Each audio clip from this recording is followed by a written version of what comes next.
Hey guys, welcome to my channel. My name is Asia Ali, and today we're going to be reviewing the Estee Lauder Double Wear Stay in Place makeup. I was gifted this product in exchange for my honest review, but don't worry, it will sway me in no way, shape, or form. When I chose my shade, I used their shade matcher, and I ended up grabbing the shade 5-in-1 Enriched Ginger.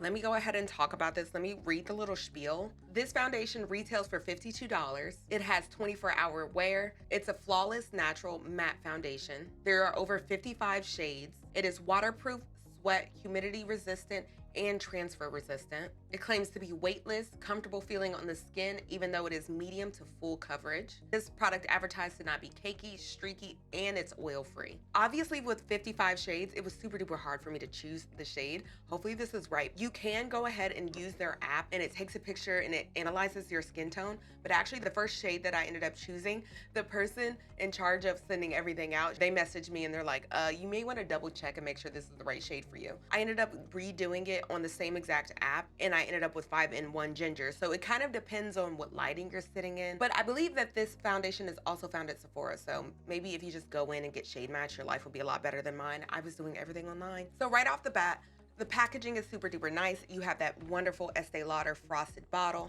Oh, it's a twist top. Oh my. Oh, there's no pump. Oh, I don't like that. It's no pump.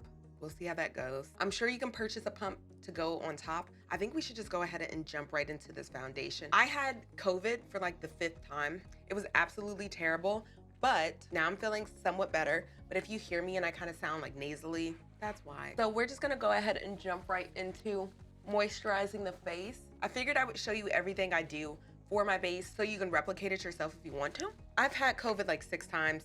I think it's because I fly a lot, like going to see my family. Normally we try to wear face masks when we're on flights, but we forgot our face masks at home and we got COVID. So this was actually my husband's first time getting COVID, but I've had it a bunch of times. He said it's because I smile too much at people when they talk to me. Honestly, he's probably true. I went to the beach in Oceanside a few weeks ago, and hopefully I haven't changed too much in color. I looked at my wrist today. You can see it. Look at my tan. I got a tan and you can see where my watch is. So hopefully it matches. Let's just do a little dollop first. Ooh, snap. Well, I tried to do a little dollop. See, that's why I don't like that packaging. Whenever I do my shade matching, I try to go for neutral shades because I have like a neutral but slightly peachy undertone. I don't think that's bad though. Let's try and blend it out on the cheek. Not bad for an online match. Let's just try the whole face. I'm gonna zoom you out a smidgen. And we're just using a foundation brush to apply this all over the skin. There's a slight smell. I wouldn't call it overwhelming. The coverage, is it medium? Yeah, definitely medium. What do you think about that shade match? Not bad. I only applied it on half of my face. So I think that's not bad. The outside of my face, it's naturally a little bit more bronze than the center portion of my face. So I really think that this matches really well to my actual body. So that's nice. What do you think about this finish though? I don't know if I agree that it's matte because it gives a beautiful skin-like glow. I think it's more like a natural finish than a matte finish. It's not like I'm upset with the matte finish because I think it looks so absolutely natural. It looks like my skin, but better. Did I forget? I forgot primer. No! Okay, guys, I forgot to put on primer. So we're gonna redo this. So one of the reasons that I really wanted to try this foundation, I believe it's one of those OG foundations that a lot of makeup artists use for their clients when they're doing their makeup for weddings. During my little mishap, I got to analyze the actual coverage and shade match for this foundation. I think the foundation is a tad bit neutral, but it really matches right here. So I don't know if it's gonna match all summer long, but it matches really well for now. I'm using a grippy primer because I just feel like it's gonna help this foundation blend out really, really well. When I was applying it on skin, it was kind of like tugging in certain areas. That's what actually made me notice that I had not put on primer. And I think that this Smashbox primer is honestly gonna be the best option. Hopefully it'll be a little bit quicker this time too, because we have some primer on. It should go on a little bit smoother, more even, and of course it should help the longevity. I think I'm a little shook by the shade match. Initially, when I tell people that I'm a neutral skin tone, they're like, no, no, no, no. Because my skin, I tan really like golden, but really at its core, I'm really neutral shade. Very strange. I'm gonna go ahead and do some eyeshadow. I'm gonna be using the Too Faced Born This Way concealer in the shade Warm Beige. We're just tapping this into the skin. We still want a nice, beautiful highlight, so we're blending it along the nose, and then using our foundation brush to get rid of that harsh line, going like in a C motion around it to blend the concealer in with the foundation and down the bridge of the nose. So I'm just dragging my brush downwards so that center portion stays with only the foundation. But on the sides, we have that beautiful highlight. I'm just gonna grab my eyeshadow, wipe under the eye to give it a nice little smoke under there. Now we're gonna go in with our Huda Beauty powder, and I'm just gonna use the powder in the shade Banana Bread. And I like to apply my banana powder with a little brush. This one is from Moda Pro. It is the BMX 265 Glow. What I do is I have a bunch in here.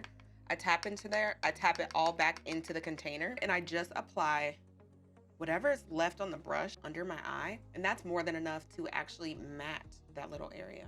To actually wipe off my under eye powder, I'm gonna use the same exact brush, swirl into this MAC Studio Fix Powder Plus in an NW25, and I use that to lightly highlight under my eye. I was photographed for graduations recently.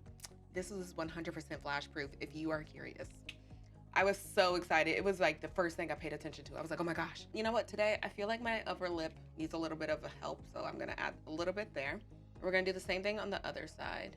Just tapping this powder into the under eye, along the side of the nose. Basically everywhere that we highlighted earlier, we're just doubling it up.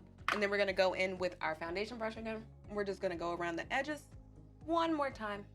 Make sure everything is nice and cohesive.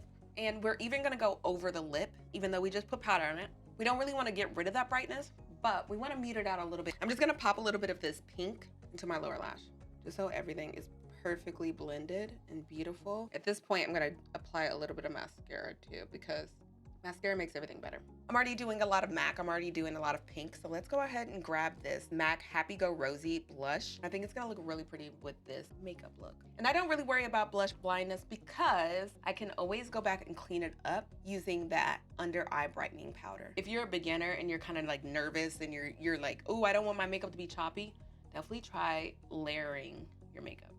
I still kind of look like an egg, so we're gonna bronze. I'm gonna use my Fenty Beauty Cocoa Naughty. It looks absolutely disgusting. At least you know I'm actually using it. So I just kind of like smush the brush, because I'm too lazy to use multiple brushes, you know, that's going too far. And I go down the sides of the nose, do a fake little contour.